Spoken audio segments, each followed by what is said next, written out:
kawan kita tadi itu yang WA saya, ada kemungkinan ya potensi kerugian dia itu sampai 24 juta rupiah. Bismillahirrahmanirrahim. Alhamdulillahirabbil alamin. Allahumma shalli ala sayyidina Muhammad wa ala ali sayyidina Muhammad. Kan ada seseorang yang mengirim WA ke saya, katanya terbantu oleh video-video saya di YouTube ya, terutama tentang tagihan PDAM, di mana dia tiap bulan itu tagihannya itu berkisar antara ya 500 sampai 700 ribu rupiah. Nah, setelah nonton video saya, dia ngecek rupanya meteran PDAM punya dia itu kayaknya ada yang nggak beres ya. Sehingga ketika dia sudah minta penggantian, terbukti ya akhirnya meterannya itu tagihannya menurun drastis ya. Sehingga diperkirakan sekarang tiap bulan itu kurang dari 200 ribu rupiah. Ya tentu saja cukup signifikan ya penurunannya. Jadi kalau kita hitung-hitung kasaran gitu ya kawan-kawan, dia itu udah ngalamin ini 5 tahun ya. Sehingga kalau di total dari 5 tahun dia ngalamin ini, kerugian dia bisa aja lebih dari 20 juta rupiah gitu ya. Bagaimana perhitungannya nanti saya akan ajak kawan-kawan hitung-hitungan di atas papan tulis. Nah, bagi kalian yang mungkin ya mengalami juga ya, mungkin kalian curiga, kenapa sih saya bayar PDAM kok mahal banget ya? Nah, kalian juga bisa melakukan pengecekan sendiri ya. Bagaimana caranya? Ini saya ajarkan ya di video berikut ini. Baik, kawan-kawan bisa lihat ya di sini. Jadi inilah meteran air pump yang kita akan buktikan apakah dia menghitung jumlah air dengan benar ya ketika nanti kita alirkan. Nah, cara pertama yang paling mudah dan murah yaitu dengan cara mengisi botol air galon ini dari kosong sampai penuh ya. Seperti kita ketahui bersama bahwa rata-rata air galon ini kapasitasnya yaitu 19 liter ya. Sehingga ketika kita isi dia dari kosong sampai penuh, harusnya di sini ini ada panah ya, seperti jarum jam. Ini harusnya berputar 19 kali. Nanti kita akan hitung sama-sama ya. Jadi satu kali putaran ini adalah 1 liter ya. Sehingga 19 liter harusnya 19 kali putaran. Jadi ayo kita mulai menghitungnya. Jadi ini ujung selang kita masukkan seperti ini. Oh ya, agar akurat ya, kalian sebelum mengisi botol ini, kalian harus isikan air hingga keluar dari ujung sini ya, airnya. Perhatikan. Nah, seperti ini ya, sudah keluar dari ujungnya, baru kita tusukkan. Sehingga apa? Artinya di dalam selang ini, airnya itu udah penuh ya. Karena pernah ada yang protes ketika saya mengisikan 19 liter, katanya, loh Pak, kan di dalam selang masih ada air gitu. Ya, air di dalam selang sebelum pengisian kan udah penuh ya, sehingga nanti setelah pengisian ya tetap harus penuh juga. Sehingga 19 liter itu bersih yang masuk ke dalam botol ini aja ya, gitu. Yuk kita mulai ya. Bismillah.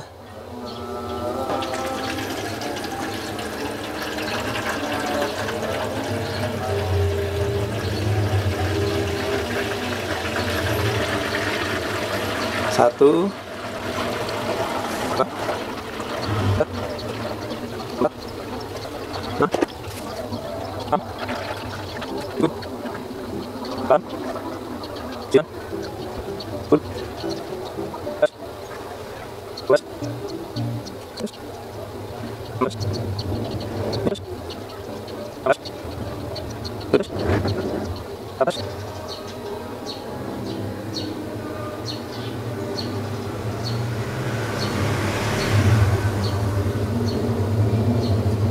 sembilan belas.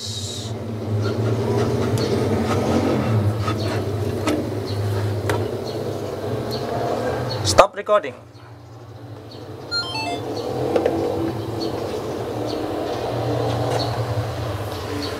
Baik, kawan-kawan bisa lihat ya, di sini air sudah sampai segini. Jadi ini saya anggap udah penuh ya.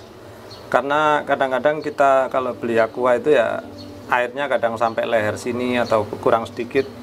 Ini sih saya pikir ya sedikit aja turunnya ya, hanya dimasukin air 1 gelas pun mungkin udah tumpah ini ya. Jadi kalau hasilnya segini ya, dalam hitungan kita tadi kan 19 kali putaran tuh. Berarti kayaknya meteran air saya ini cocok ya. Jadi tidak ada masalah seperti itu.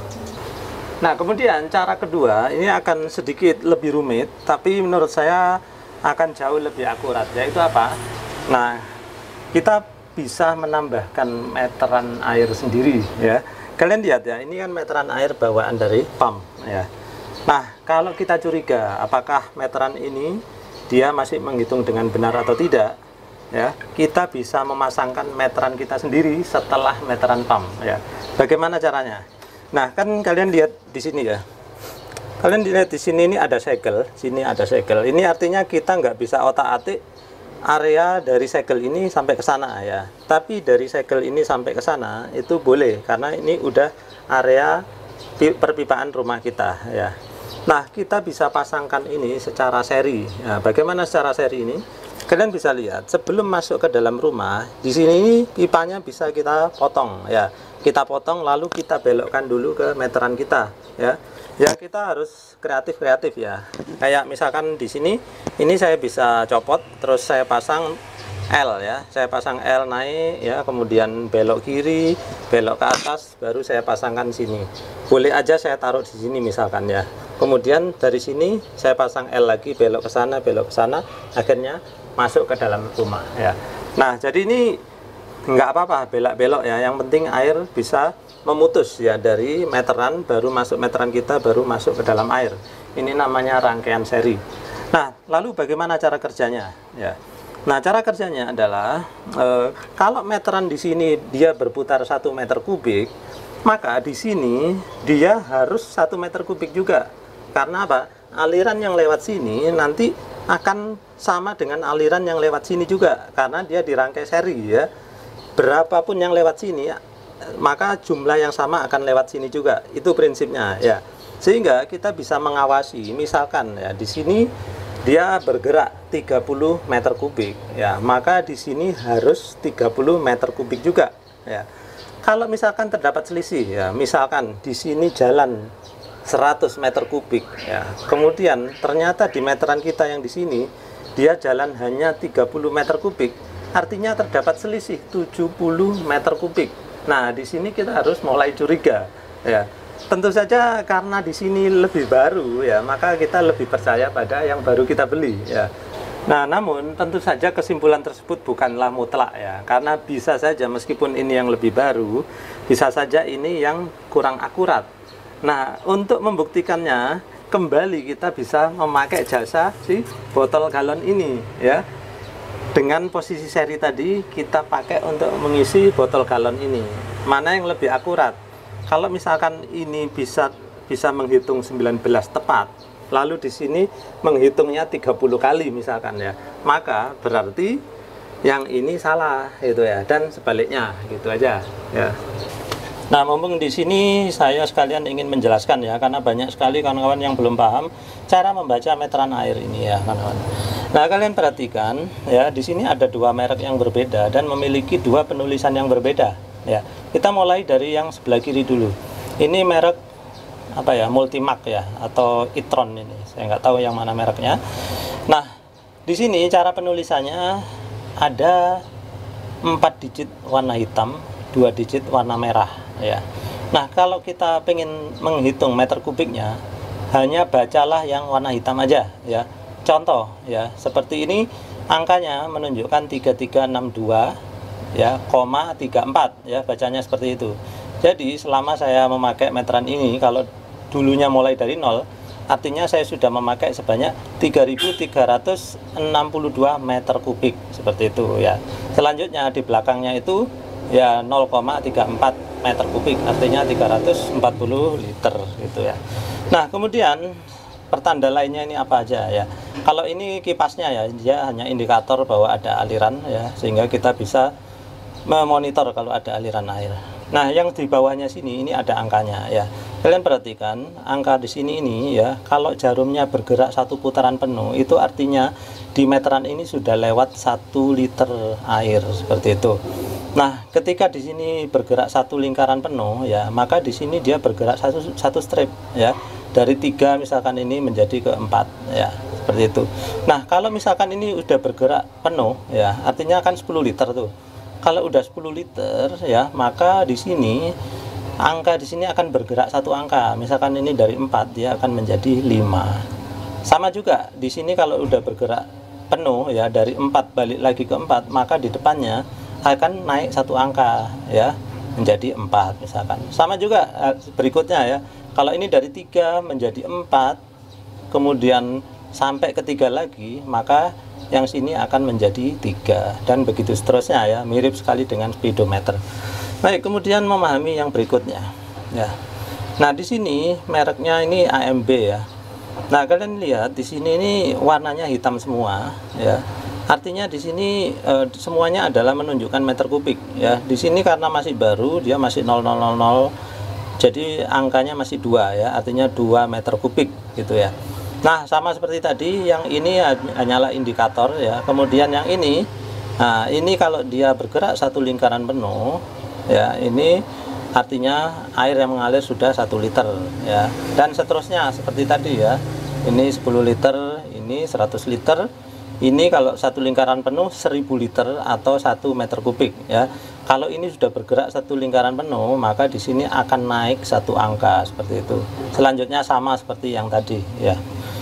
Nah, kemudian ada beberapa kawan yang bertanya juga, Pak, bagaimana sih petugas mencatat angka meteran air itu gitu ya. Nah, ini contoh ya kawan-kawan. Tiap daerah mungkin berbeda-beda tanggalnya. Contoh, misalkan hari ini petugas datang lalu mencatat angkanya adalah 3362 ya. Lalu bulan depannya, bulan Maret tanggal 17 misalkan, petugas mencatat lagi, lalu angkanya di sini udah berubah ya menjadi 3392 contohnya, maka itu artinya terjadi peningkatan 30 meter kubik angkanya ya. Artinya konsumsi air kita melalui meteran ini adalah 30 meter kubik. Nah, seperti itu cara menghitungnya ya. Nah, seperti itu tadi ya kawan-kawan, cara mengecek akurasi dari meteran PDAM di rumah kalian ya. Kemudian itu juga tadi cara membaca meteran. Nah, sekarang kita akan hitung-hitungan ya, kenapa kawan yang kirim WA tadi itu mengalami kerugian yang segitu besar ya setelah 5 tahun. Bagaimana hitung-hitungannya?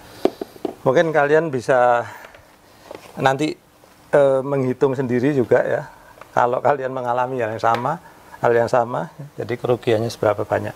Jadi gini ya, penarifan ini saya ambil dari salah satu daerah di Pulau Jawa aja ya, karena akan berbeda-beda ya. Penarifan PDAM itu biasanya begini ya.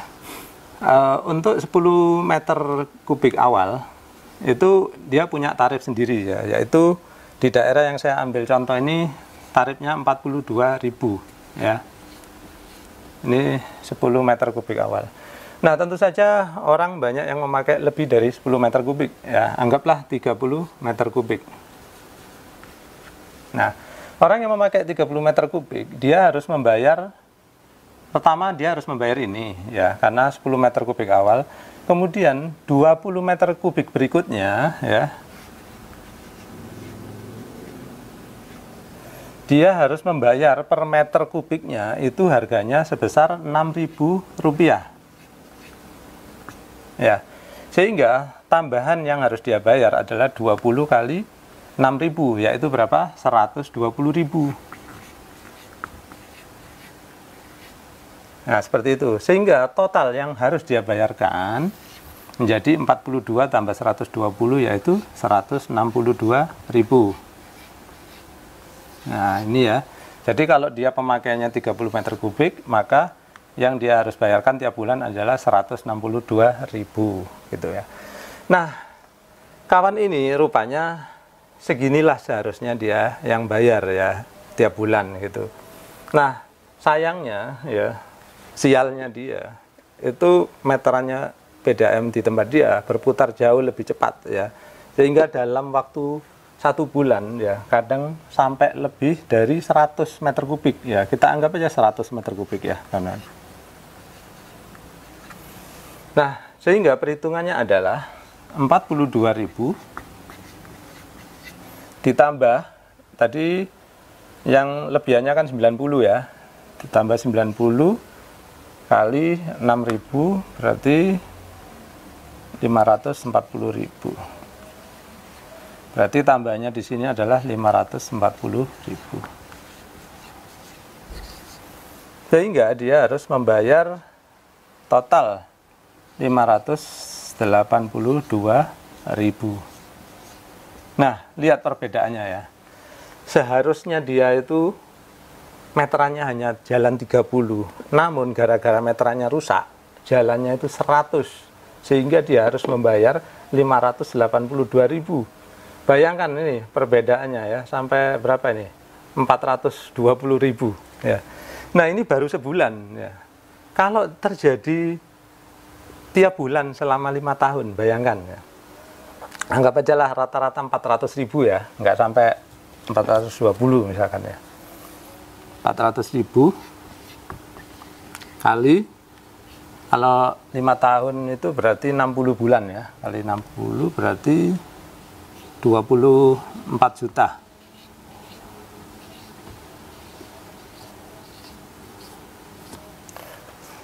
Bayangkan ya, kawan kita tadi itu yang WA saya, ada kemungkinan ya, potensi kerugian dia itu sampai 24 juta rupiah. Luar biasa ya kawan. Jadi seperti itu ya, bagi kalian yang mungkin ya mencurigai, kok saya ini bayarnya mahal banget ya, padahal pemakaian saya itu kayaknya nggak sebanyak itu. Silakan kalian cek ya, seperti yang saya ajarkan di awal tadi. Mana tahu kalian juga mengalami seperti kawan satu ini ya, sehingga kalian dirugikan tiap bulan ya, harusnya bayar cuman sekian, ternyata harus segitu mahalnya. Baik kawan-kawan, kalau kalian kira-kira ada pertanyaan yang belum jelas dari video kali ini, silakan kalian tuliskan di kolom komentar ya. Sekian dulu dari saya, mudah-mudahan bermanfaat. Terima kasih sudah menyaksikan.